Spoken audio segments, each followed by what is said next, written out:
Thanks to Jeff, Ralph, Diego, and Stina for supporting UX Podcast. We really appreciate it. You too can support UX Podcast and UX community by visiting uxpodcast.com/support and making a contribution. UX Podcast episode 225.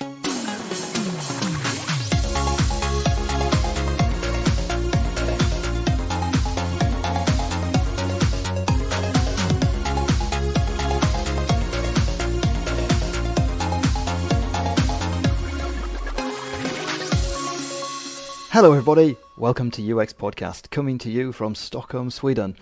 We are your hosts, James Roy Lawson. And Per Axbom. With listeners in 190 countries, from French Polynesia to Belarus. Now, today we are going to be talking to Nir Eyal. Yep. Who is the author of Hooked, which many people in our industry will have read and be aware of. And then recently he's also released a follow-up book, Indistractable. Yep. And I think it was a couple of months ago now that I wrote a blog post. I think I was in a somewhat emotional state. As everybody knows who listens to the show, I work a lot with ethics these days.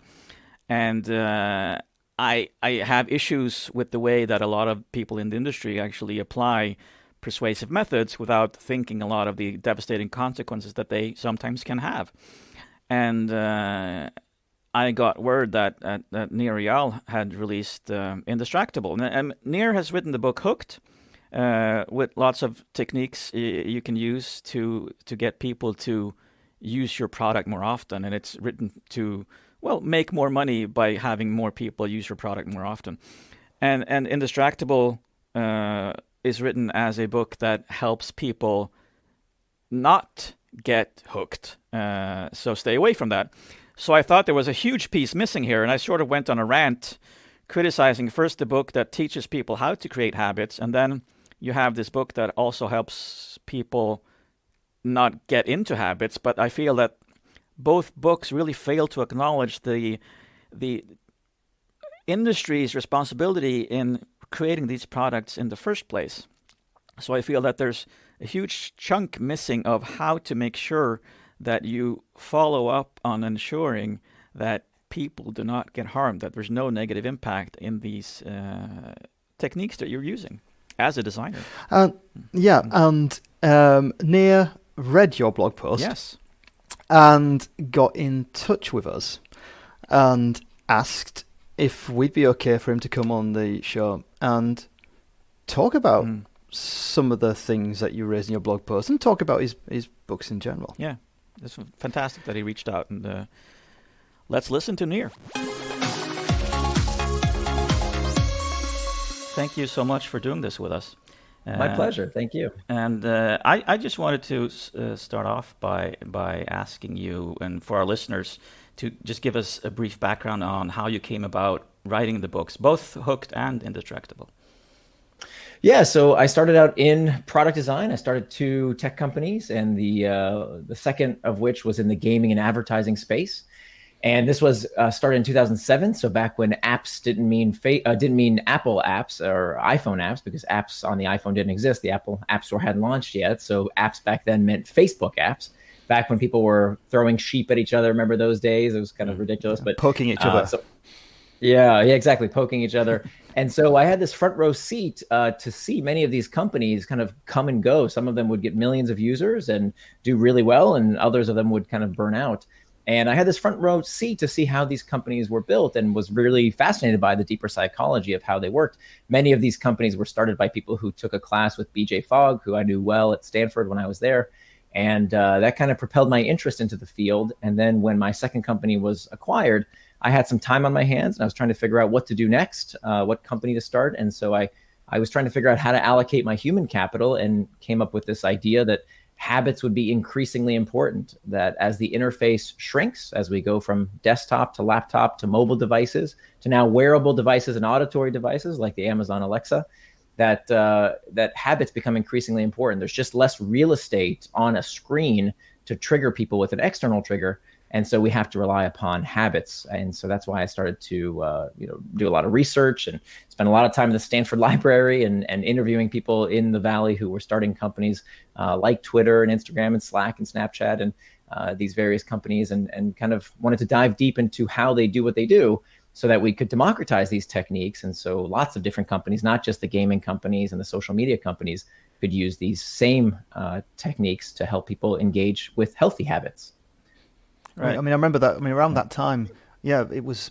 I think we went through a similar kind of phase as well, where there's a lot of curiosity around how the mind worked and how that really did become so applicable to the work we were doing as designers and creators of websites and products. Yeah, and I think it came along with Daniel Kahneman, Richard Thaler, winning the Nobel Prizes in economics with Thinking Fast and Slow and Nudge books. So we were all really hugely interested in, and we were trying to prove our worth as designers as well, I think. That's right. Yeah. The conversation was, everybody was complaining about how technology was so hard to use and only the geeks could use it. And you had to have a PhD to know how to use technology. And today, of course, people are complaining about the opposite problem, that now things are too good, right? Things are too usable.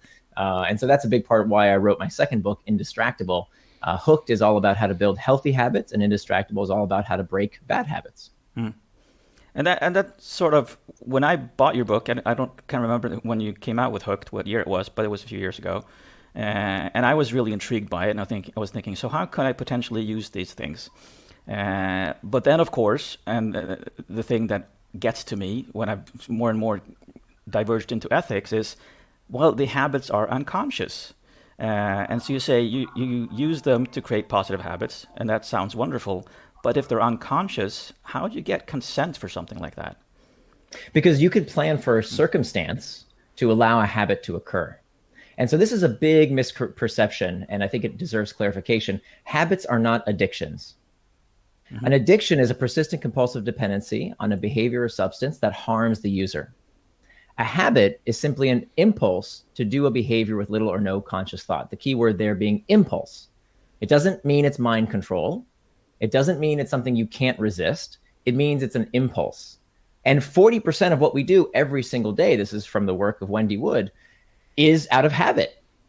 It's not something that is harmful. It's something that is actually beneficial to us because it lets us offload a lot of this cognitive load that we carry around with us to do a lot of behaviors that benefit us with little or no conscious thought. So how would this work?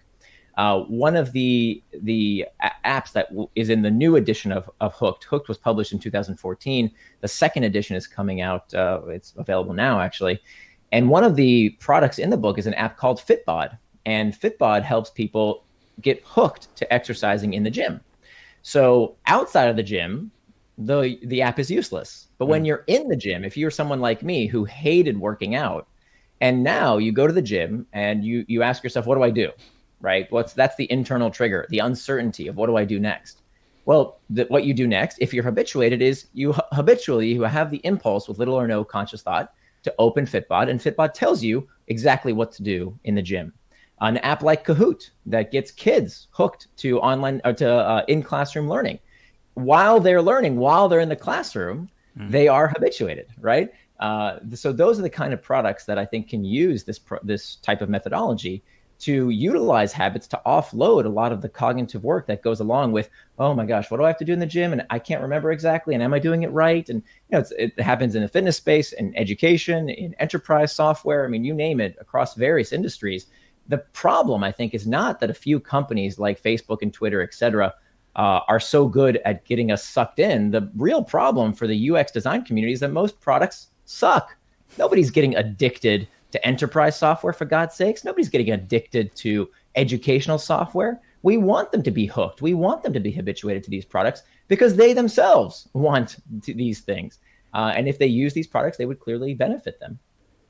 So that would be the form of consent, that I actually choose to use the product and I hope that it gives me back what it intends to do. Absolutely. Absolutely. And look, if you think as a business owner or as a UX designer that you can use this technology and play people like puppets on a string, that's stupid. You're going to lose those customers because fundamentally, if you don't provide value to your customers, none of this stuff works. I mean, I say in the book very clearly, that the reward phase of the hook has to scratch the user's itch. The internal trigger, if the internal trigger is uncertainty, then the reward has to give people assurance and agency. If the internal trigger is loneliness, it has to connect people. The variable reward has to connect people together. There always has to be an itch scratched by the product, or the product just won't be used. This isn't mind control. I never claimed it is, and I wouldn't advocate anyone think it is, because that's crazy. Anybody who's built product knows how difficult it is to get people to change their behavior. It is not so simple that you can just, say, I want you to do whatever I want to do. If that was true, if this stuff was so powerful and such mind control, and we could addict people to anything, we would all, be perfect weight and have Arnold Schwarzenegger arms and have a perfect, wonderful education and do everything it's still hard. This isn't easy stuff. I think what these methodologies allow is to make the process easier for people who are motivated and consent to using these products to help them do things they otherwise would not do. I think there's a lot of debate, discussion about how you define exactly addiction or habit forming. You've said about addiction would be where you harm yourself, but you could also say that addiction is also where it causes harm for others. So some of these situations where we've got people hooked, created a cycle reward where they keep on using stuff, it can impact on others outside of that direct use. You yourself, I think, in the book, give the example about time boxing and having to time box time with your daughter to make sure you spent time with your daughter. That's a Sure. derivative of being hooked on something else and not being able to let go of it. You then have to Sure. take care of something else in a way which maybe isn't optimal and damages that third party. So I think there's a few different issues there. One is about externalities, and externalities we have in all sorts of contexts. This is something that's widely studied by economists, and there are ways to deal with that as long as we keep our heads on straight. I think what happens is a lot of folks have a fear-based approach as opposed to a harm-based approach.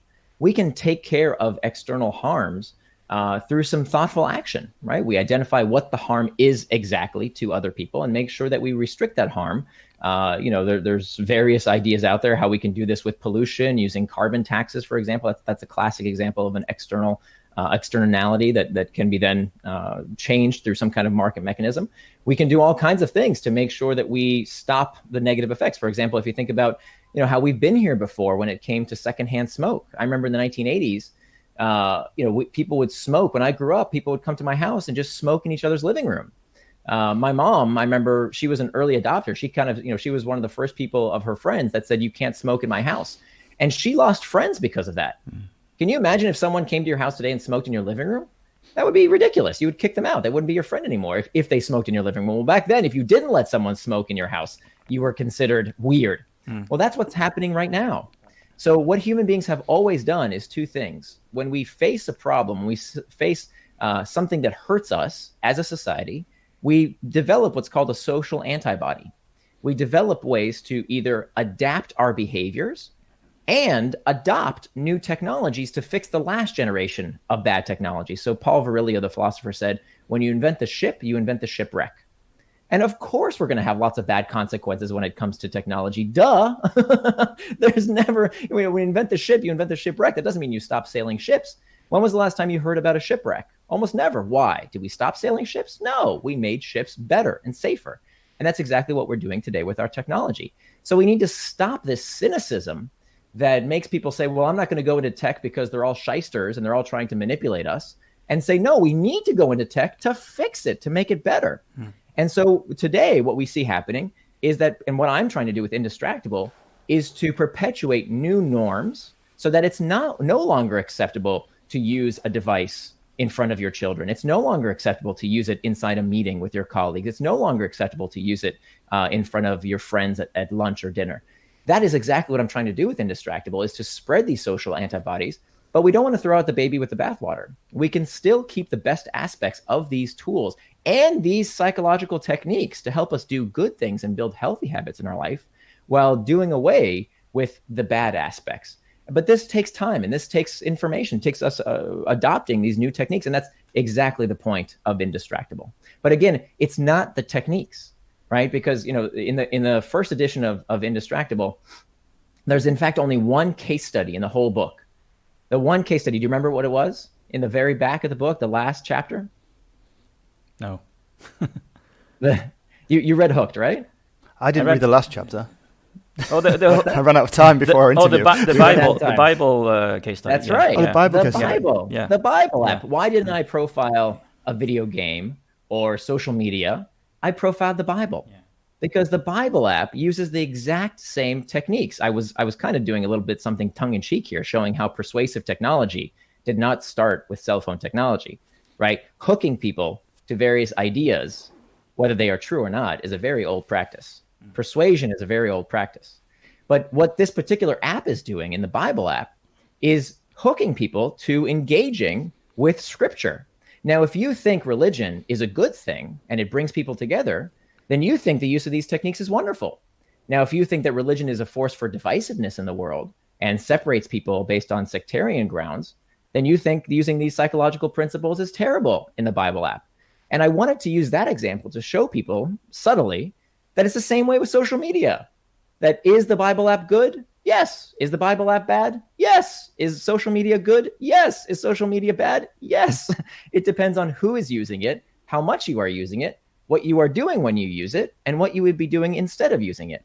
So what I'm for is not pro-tech or anti-tech. What I'm for is nuance. We need to stop with these silly bifurcated black and white answers of good versus evil. That's silly. These techniques can be used for good, and we should not stop using them. However, we should also recognize when the ends don't justify, or when the means don't justify the ends, I should say, and when the techniques are used for some kind of nefarious purposes. That's exactly what Indistractable is about. How do we as individuals look at our lives and say, hey, you know what? That particular app is not serving me. I want to stop using it. Well, I'm giving you the play-by-play exactly on how to do that. But not necessarily stop using the app, but turning off notifications and finding strategies for coping with the app.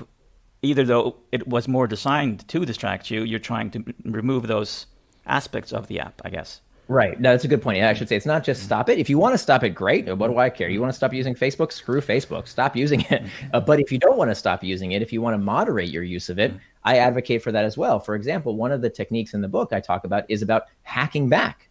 That we think users are powerless and we think users are addicted. And we tell people that they're getting hijacked by their brains are being hijacked. That is bullshit.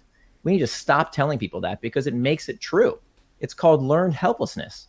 When we tell people there's nothing you can do and it's manipulating your brain and it's hijacking your brain, they believe it and they stop doing something about it. So what I want people to do is to stop being blamers. The blamers say, oh, it's all the technology's fault. It's Facebook, it's the iPhone. The shamers, this is what I used to do, say it's all my fault, right? I am deficient. I must be lazy. I must have an addictive personality. There must be something wrong with me. Neither of those techniques are very helpful. The right way to be is to be a claimer. Not a blamer or a shamer, but a claimer. A claimer says, it's not my fault. I didn't invent Facebook. I didn't invent email. But you know what? It's my responsibility. These things are here. They're not going away. I'm not going to wait for the government to change them. I'm not going to wait for these companies to change these products. I can do something about it right now. For example, you can turn off notifications. I mean, how simple is that? 2/3 of people with a smartphone never do that. That takes 10 minutes. Can we really complain that technology is so addictive when we haven't taken those 10 minutes? But who does it take 10 minutes for? That's sort of what I'm thinking. Doesn't it require a special kind of tech savviness to do these things that you recommend? Does it? You tell me. Yeah, my mum wouldn't do it that quick. I can tell you. I help my wife all the time with just moving around apps. But I've got another way for him. All right, a question to pose to you. Say you're a 13-year-old girl with anxiety issues. Your entire class at school uses Snapchat. How does that girl become indistractable? Same exact techniques. I think that we follow the 4 steps of the Indestructible Model. We master the internal triggers. We figure out, where you started, anxiety issues. Why does she have anxiety issues? What's going on in her life? We have to deal with that deeper need for why we look for distraction in the first place. I think that's a very, very important place to start for all of us. And, the Achilles heel of habit-forming technology is that we must realize that all habit-forming technology attaches to an internal trigger. And the reason we get distracted, the reason we look for something to take us out of our present state is because we feel some kind of uncomfortable emotion we want to escape from, and we don't have the tools to deal with it in another manner. So that's the first place to start with children and adults. Then it comes down to making time for traction. I would argue there is nothing wrong with using social media as long as you're of appropriate age, certainly not before the age of 13. Why? Because the companies themselves tell you don't use our product until you're 13. I don't understand why parents complain to me about their kid using Snapchat at 10 years old. I mean, the company themselves says don't use it until you're 13. I think it's better to wait until college, until after high school. Personally, that's my own advice, but everybody needs to decide that for themselves. And then so we can make time for traction. There's nothing wrong. There's not been even one study that shows that 2 hours or less of age-appropriate screen time has any deleterious effects on children. Not one study. Not one. What are we freaking out about? It's the 5, 6, 7 hours a day of screen time. That's not school screen time. That's extracurricular screen time. That's where we start seeing small negative effects on well-being. Small negative effects, about the same size as eating potatoes. I'm not kidding. That is literally the effect size. It's 10 times less than having a poor night's sleep. So we need to keep this in perspective. The media has filled us up with this idea of this tech boogeyman, and we all want to believe that this is happening to our kids. But if you look at the data, look at the work of Andrew Shablinsky from Oxford University, he outlines exactly why most of these studies, they are not pre-registered. They are looking for correlation and calling it causation, and for the most part does not exist. So no study shows, but even besides that, let's say you don't believe me, just stick with 2 hours or less of extracurricular screen time. As long as that time is planned in their day, there's nothing wrong with it. And we as parents need to respect that time. Because look, what would they have done in previous generations? What did we do? We talked on the phone. We watched television. We wreaked havoc on our community. We vandalized things. That's what we did. So we need to recognize that. There may not be anything wrong with necessarily spending some time on these products. Then hack back the external triggers. I think that what is really causing any of the correlation with negative well-being when it comes to psychological well-being is not the devices itself. It's the overuse of the devices at night. So I advocate for, in my book, hacking back technology by making sure that kids do not have any screens or anything in their rooms that may interrupt sleep. So that includes older technology, no television, no radio, certainly no cell phone in their rooms at night. Why does a kid need a television in their room at night? I don't understand why. So anything that can interrupt sleep should not be in the kid's bedroom.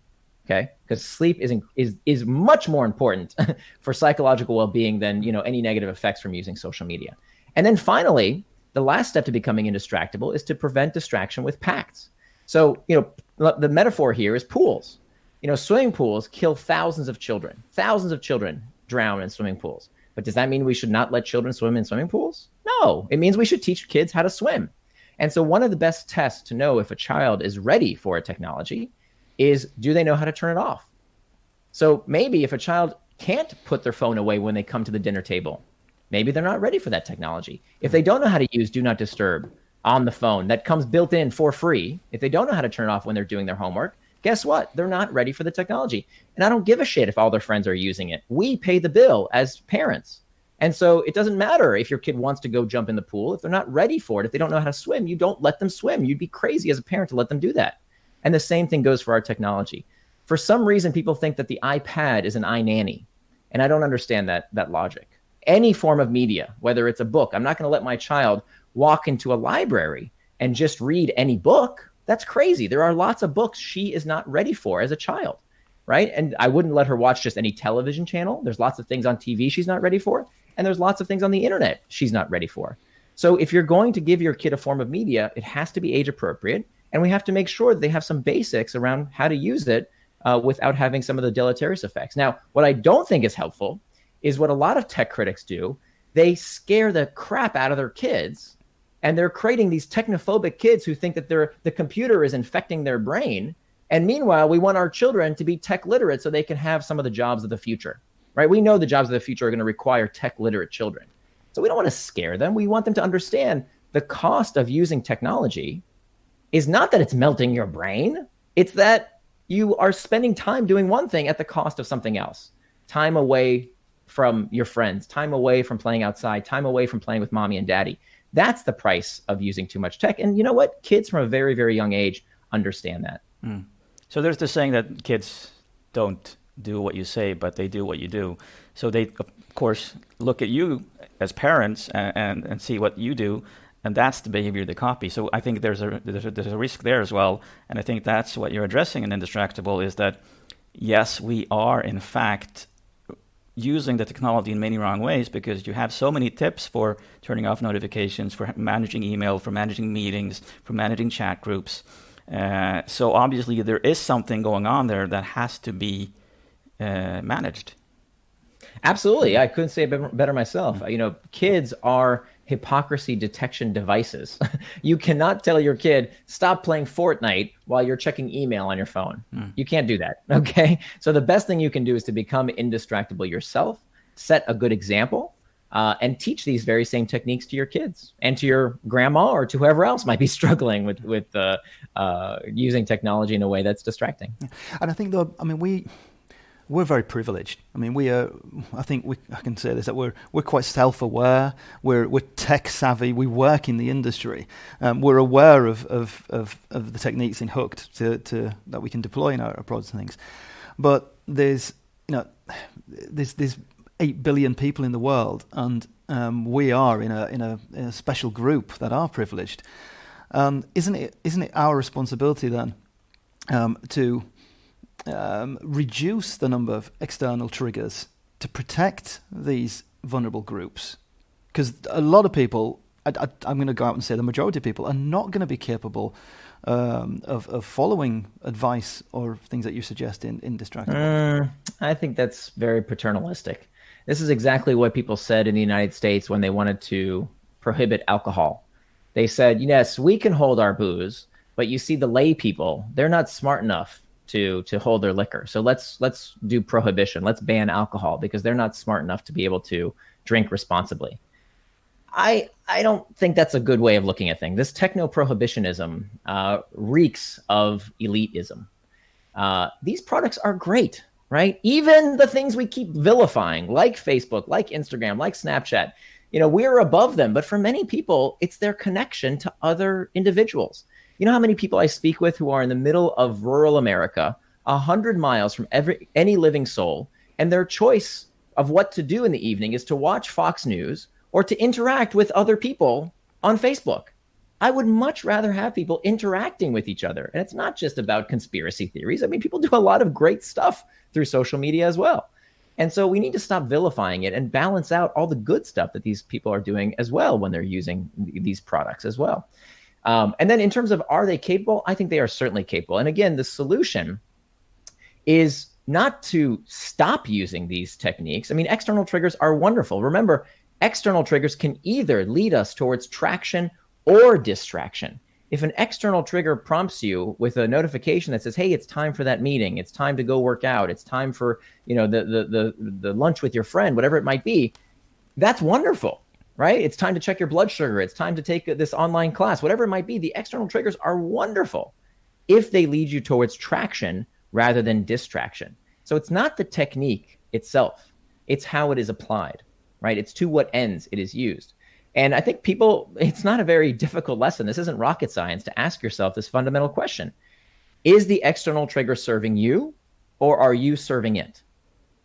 That's the fundamental question. Anyone of any socioeconomic class, race, color, creed can ask themselves that simple question and start taking back the time in their life to make sure that these external triggers are not, that they are not serving the external triggers, and rather the external triggers are serving them. Not just with technology. Look, the average American today watches 5 hours of television.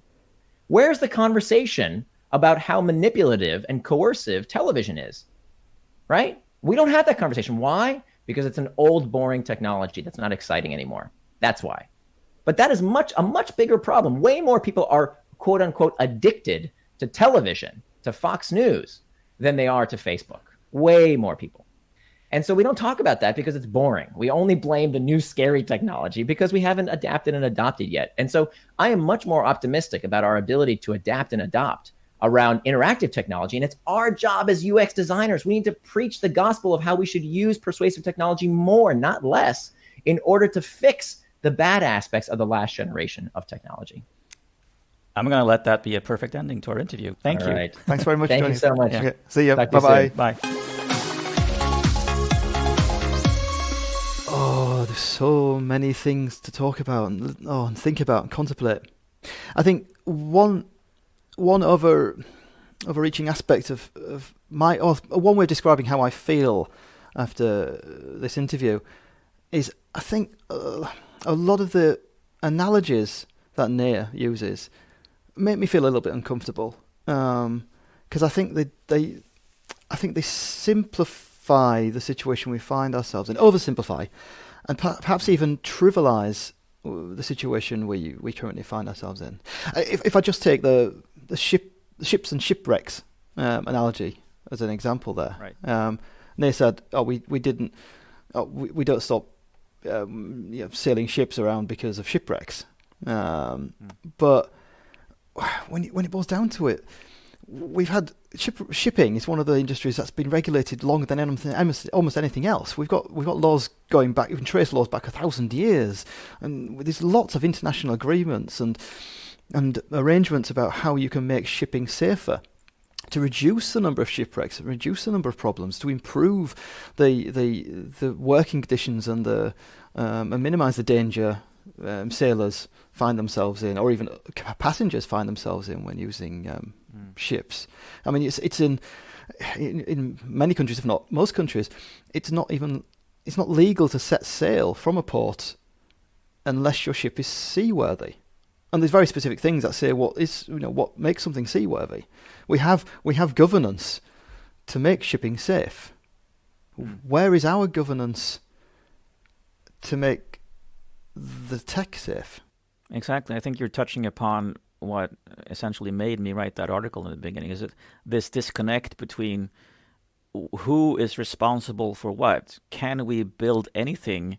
And people have to be responsible for themselves and their reactions to that, and how they manage everybody wanting to steal our attention, everybody wanting to push or nudge us in one direction. But it's up to us to find techniques to avoid all those things. So I think just by writing Indistractable, I think Nir also acknowledges that there is a struggle going on here. There is a struggle, but it's unclear who's responsible for instigating that struggle. So our way to win that fight is to take responsibility for our own behavior by changing many of the defaults that are designed to distract us. But what is missing for me is what responsibility is in the hands of the companies profiting, the ones putting those defaults in place, and how much should be expected of the average citizen to keep changing and adapting to many of the persuasive techniques that are put upon us all the time. I wouldn't even say average, because I think that's part of the problem there, that the people most affected by some of this are not the average person. They're the vulnerable people, the people who are less privileged than me, you, and Nir. And I think, one of the things that we learn as designers, it's one of those early things, is that I think back to doing usability testing and stuff, and one of the things you kind of reassure your test participants is, it's not your fault. It's if something goes wrong, it's not your fault as a user. It's the interface, the system's fault. We use this phrase a lot to kind of reassure people. No, if something goes wrong, it's not your fault. Yet what we're saying here is, actually, it is your fault. It's you that's got the capability and ability to change things. But it's not true. We can make that's the feeling I get as well. Yeah, we can make things more difficult or more easy for you to have control over. It's about transparency really as well. I mean, giving people the option to have feedback, but to be able to give feedback, to be able to react to that, you also need to be aware of what's going on. So for me, ethics is not about what the app accomplishes, like the Bible app. It's fine. If you want to read the Bible more, then you use that app, and it's transparent about it. It doesn't matter if I like religion or not. Is it transparent about what it's trying to accomplish? And I think it is. Well, other apps that I sign up to, maybe to connect with my friends and communicate with them and keep tabs on them, maybe they're designed to attract my attention in ways that I didn't sign up for, that weren't transparent to me.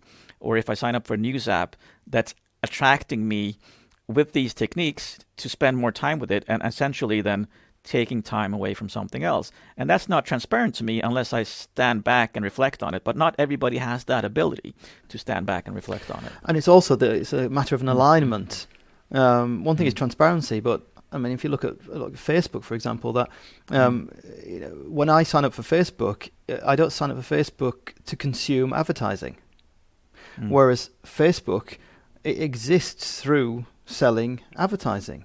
Facebook wants me to be engaged more, even though they might say kind of they have the high level wordy things that say they want to kind of connect the world or whatever. When it boils down to it, they're reliant on revenue from me consuming advertising.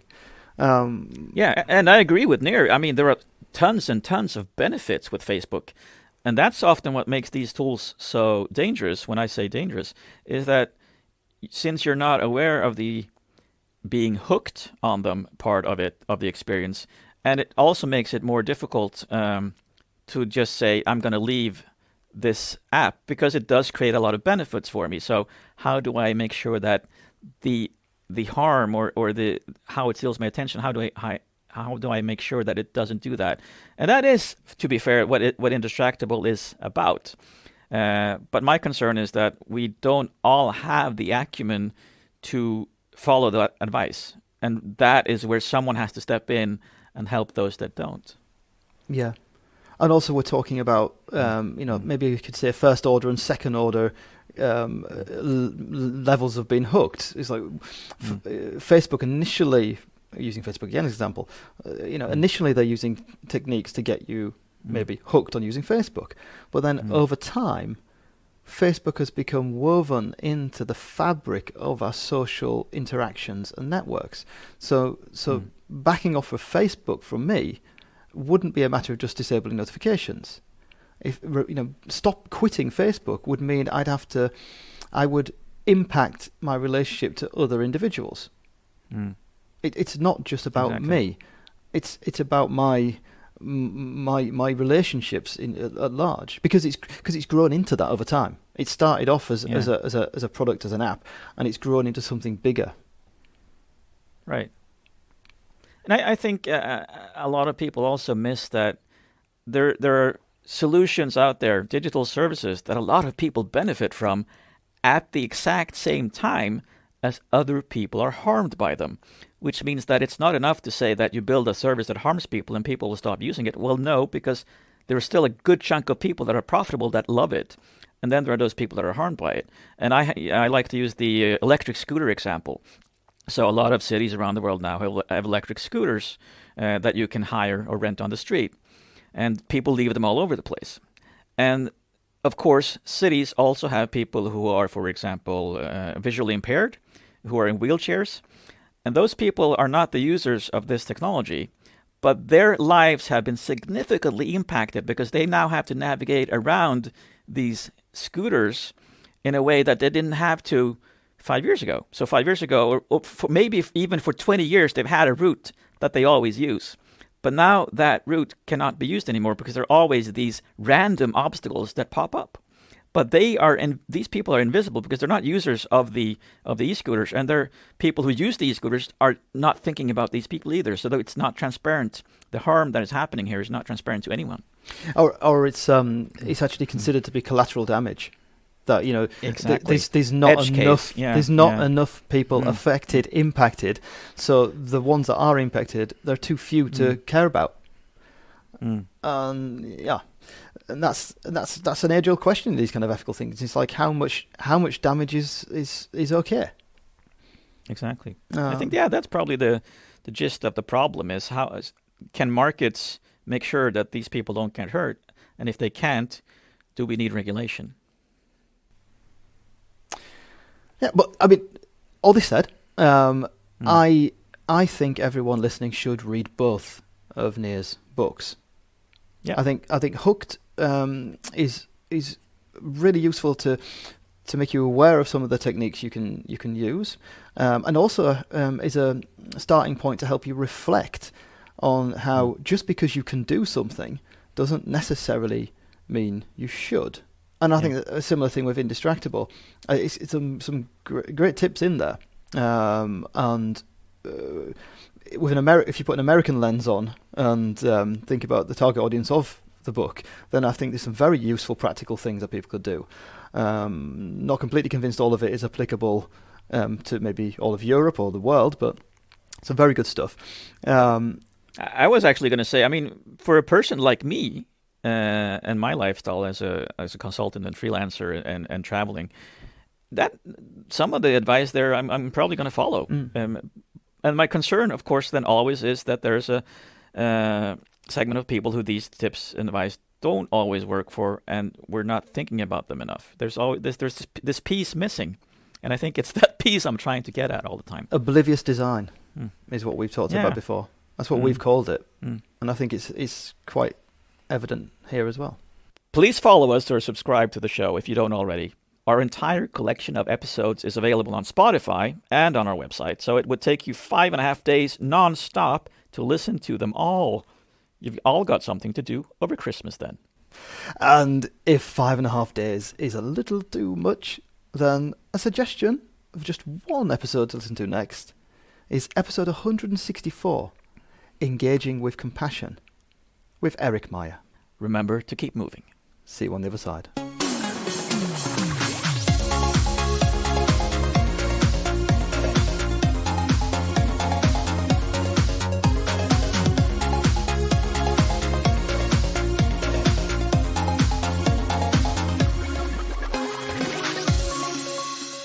So, Per, I used to be addicted to the hokey cokey. Oh, sorry. Say again. So, Per, I used to be addicted to the hokey pokey. Really, James? So how did you quit? I turned myself around.